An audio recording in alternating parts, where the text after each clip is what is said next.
Hi, my name is Owen Allen with SharePoint Directions here at Microsoft Worldwide Partner Conference 2011. Here with John DeWitt from the Association of Strategic Alliance Professionals. I've almost got this right here. Very good. John, why don't you introduce yourself and tell us a little bit about why you're at Partner Conference this week. I'm here at the invitation of one of the members of the Association of Strategic Alliance Professionals, Martin Fifield of Nomadic Software, from our UK chapter of the association. We're a global association that serves professionals who manage the partnerships and or strategic alliances between companies. So obviously there's lots of strategic alliances here that make up the Microsoft ecosystem, and so our interest is to tell them about the work of the association and how it is building the profession of alliance management.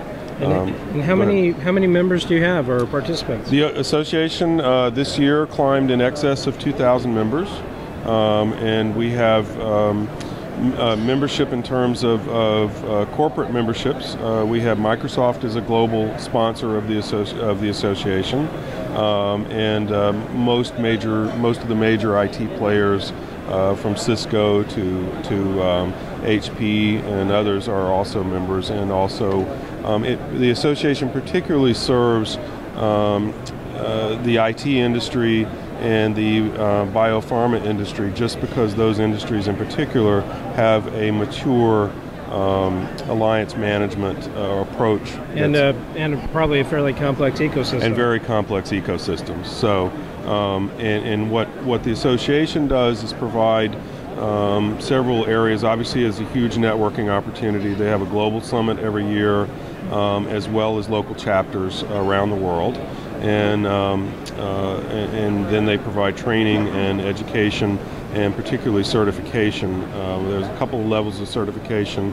One is a alliance management certification, or they call CAM certification, and then there's the CSAP, or Certified Strategic Alliance Professional, and that's someone who typically has 10 or more years of experience managing alliances and can pass a pretty rigorous exam to be certified as an alliance manager. And these are often folks who are in positions of managing the alliances at global companies like Microsoft and others.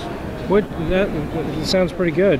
So John, which types of industries do you think are maturing most, or which are going to have the complex ecosystems where new alliance managers are going to be needed, or where you're seeing growth? Well, I mean, obviously high tech is and has been a long time an industry where alliance management is important or plays a valuable role. It's interesting, in even talking to Microsoft folks here, that the practice of alliance management is going up in terms of the skill and the preparation and the strategic planning around it. Now people don't manage alliance relationships anymore, they manage alliance portfolios. Yeah, and the awareness of the importance of the alliance within the organization is also going up. Yeah. And, you know, I talked to someone with Schneider Electric, which is a major player in the electric power generation industry, and they are partnering with IT companies, because with the development of the smart grid, they need IT companies to help provide the software solutions, and they need entrepreneurial organizations. They're a large established manufacturer of heavy industrial equipment that needs to be able to partner with entrepreneurial companies that develop these types of bleeding edge solutions, you know, from wind power to managing distributed power systems on the smart grid. So that's an example of how alliance management is connecting the technology, you know, hardware, software industry with other traditional markets that haven't maybe had the same approach to alliance management, and now they're adopting it. And if somebody's interested in getting into the software alliance management space, or if someone is an alliance manager and wants to learn more, how can they reach out to you? They would contact the association, and the best way would probably be on the web. It's www.strategic-alliances.org. Strategic-alliances.org. Right. Well, thank you, John. Very nice to meet you. Thank you. Pleasure to meet you.